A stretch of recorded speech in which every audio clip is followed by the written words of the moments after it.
Hi, ನಾನು Anush. Welcome to Ansik. So ಇವತ್ತು stock market ಬಗ್ಗೆ ಮಾತನಾಡ್ತಾ ಇದ್ದೀನಿ. ಸೊ ನೀವೊಂದು ಸ್ಟಾಕ್ ಮಾರ್ಕೆಟ್ಗೆ ಹೊಸಬ್ರಾಗಿದ್ದೀರಾ ಅಂತಂದರೆ, ಒಂದು ಸ್ಟಾಕ್ ಮೇಲೆ ಅಂದರೆ ಶೇರ್ಸ್ ಮೇಲೆ ಇನ್ವೆಸ್ಟ್ ಮಾಡಬೇಕು ಅಂದ್ಕೊಂಡಿದ್ದೀರಾ ಅಂತಂದರೆ ಇದು ವಿಡಿಯೋವನ್ನು ಕೊನೆವರೆಗೂ ನೋಡಿ. ಸೊ ನಿಮಗೆ ಒಂದು ಸ್ಟಾಕ್ ಮಾರ್ಕೆಟ್ ಬಗ್ಗೆ ಝೀರೋ ನಾಲೆಜ್ ಇದೆ ಅಂತಂದರೆ ಆ ಒಂದು ಟೈಮಲ್ಲಿ ಮಾತ್ರ ಈ ಒಂದು ವಿಡಿಯೋ ನಿಮಗೆ ಬೆನಿಫಿಟ್ ಆಗ್ಬೋದು. ಸೊ ಸ್ವಲ್ಪ ಏನೋ ನಾಲೆಜ್ ಇತ್ತು ಅಂತಂದರೆ ಈ ಒಂದು ವಿಡಿಯೋವನ್ನು ಸ್ಕಿಪ್ ಮಾಡ್ಬೋದು. ಸೊ ವಿಡಿಯೋವನ್ನು ಶುರು ಮಾಡೋಕ್ಕಿಂತ ಮುಂಚೆ ನೀವೇನು ನಮ್ಮ ಚಾನಲ್ ಸಬ್ಸ್ಕ್ರೈಬ್ ಆಗಿಲ್ಲ ಅಂತಂದರೆ ಈಗಲೇ ಸಬ್ಸ್ಕ್ರೈಬ್ ಮಾಡ್ಕೊಳ್ಳೋ ಬೆಲ್ ಐಕನ್ನ ಕೂಡ ಕ್ಲಿಕ್ ಮಾಡಿ. ಸೊ ಈ ಒಂದು ಸ್ಟಾಕ್ ಮಾರ್ಕೆಟಲ್ಲಿ ನಾನು ತುಂಬ ಎಕ್ಸ್ಪರ್ಟ್ ಅಲ್ಲ. ಸೊ ಮೊನ್ನೆ ತಾನೇ ಸ್ಟಾಕ್ ಮಾರ್ಕೆಟ್ ಮೇಲೆ ಇನ್ವೆಸ್ಟ್ ಮಾಡಿದೆ. 750 ರೂಪಾಯಿನ ಇನ್ವೆಸ್ಟ್ ಮಾಡಿ ಲಾಸ್ ಮಾಡಿಕೊಂಡೆ. ಸೊ 750 ರೂಪಾಯಿ ಕಂಪ್ಲೀಟಾಗಿ ಲಾಸ್ ಆಗಿದೆ. ಸೊ ಆ ಒಂದು ಎಕ್ಸ್ಪೀರಿಯನ್ಸ್ನ ಮೇಲೆ ಈ ಒಂದು ವಿಡಿಯೋನ ಮಾಡ್ತಾಯಿದ್ದೀನಿ. ಸೊ ನಾನೇನೆಲ್ಲ ತಪ್ಪು ಮಾಡಿದೆ, ಸೊ ಎಲ್ಲ ತಪ್ಪುಗಳನ್ನ ಮಾಡಬಾರ್ದು ಅಂತ ಇನ್ಫಾರ್ಮ್ ಮಾಡ್ತಾಯಿದ್ದೀನಿ. ಸೊ ಹೀಗೆ ಸ್ಕ್ರೋಲ್ ಮಾಡ್ತಾ ಇರಬೇಕಾದ್ರೆ ಒಂದು ಆ್ಯಪ್ನ ನೋಡಿದೆ ನಾನು, 5 ಪೈಸಾ ಅಂತ. ಈ 5 ಪೈಸನ ಎಲ್ಲರೂ ಕೂಡ ಕೇಳಿರ್ತೀರ ಅನ್ಕೋತೀನಿ. ತುಂಬಾ ಪಾಪ್ಯುಲರ್ ಆಗಿರುವಂಥ ಆ್ಯಪ್ ಇದಾಗಿರುವಂಥದ್ದು. ಸೊ ರೆಫರಲ್ ಎಲ್ಲ ತುಂಬಾ ಚೆನ್ನಾಗಿತ್ತು. ಸೊ ಅದಕ್ಕೆ ಇನ್ಸ್ಟಾಲ್ ಮಾಡಿಕೊಂಡೆ. ಸೊ ಮೊದಲನೇ ರೆಫರಲ್ಲಿಗೆ 500 ರೂಪಾಯಿ ಅಂತಿತ್ತು. ಸೊ ನಂತರ 250 ರೂಪಾಯಿ. ಸೊ ಆ ರೀತಿಯಲ್ಲಿ ರೆಫರಲ್ ಅಮೌಂಟ್ ಇತ್ತು. ಸೊ 2 ಫ್ರೆಂಡ್ಗಳನ್ನು ರೆಫರ್ ಮಾಡಿದೆ. 750 ರೂಪಾಯಿ ಸಿಕ್ತು ನನಗೆ. ಸೊ ಡೈರೆಕ್ಟಾಗಿ ವಿಡ್ರಾ ಮಾಡೋದಕ್ಕೆ ಆಗ್ತಾ ಇರಲಿಲ್ಲ. ಸೊ ಅದರಲ್ಲಿ ರಿಸ್ಟ್ರಿಕ್ಷನ್ ಇರುವಂಥದ್ದು.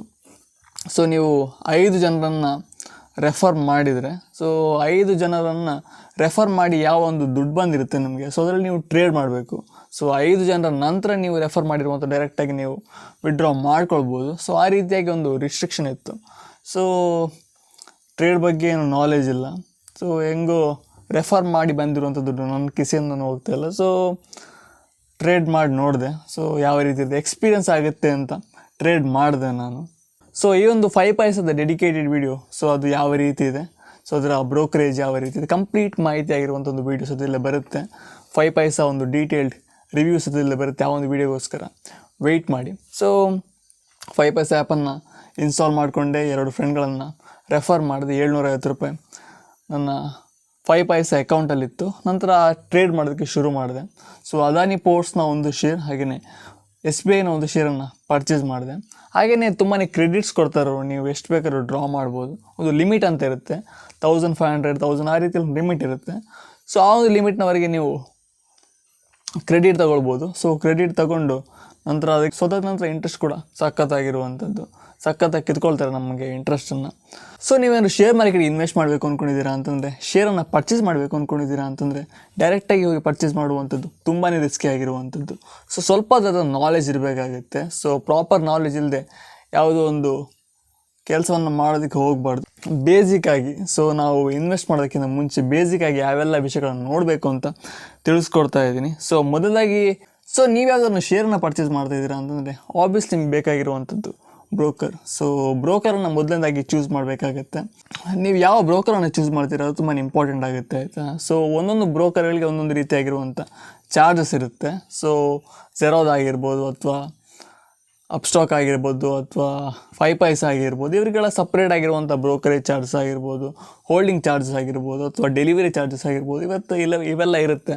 ಸೊ ಅದನ್ನು ಮೊದಲು ತಿಳ್ಕೊಳ್ಳಿ, ಆಯಿತಾ. ಸೊ ನಿಮಗೆ ಗೂಗಲಲ್ಲಿ ಬೇಕಾದ್ರೆ ಅದನ್ನು ಸರ್ಚ್ ಮಾಡಿ ತಿಳ್ಕೊಳ್ಬೋದು. ಸೊ ಯಾವುದಾದ್ರು ಒಂದು ಬ್ರೋಕರ್ ಆ್ಯಪ್ನ ಹೆಸರನ್ನು ಗೂಗಲಲ್ಲಿ ಸರ್ಚ್ ಮಾಡಿ, ನಂತರ ಬ್ರೋಕರೇಜ್ ಕ್ಯಾಲ್ಕುಲೇಷನ್ ಅಂತ ಸರ್ಚ್ ಮಾಡಿದ ತಕ್ಷಣ ಸೊ ಅವ್ರದ್ದೇ ಅಫಿಷಿಯಲ್ ಪೇಜ್ ಓಪನ್ ಆಗುತ್ತೆ.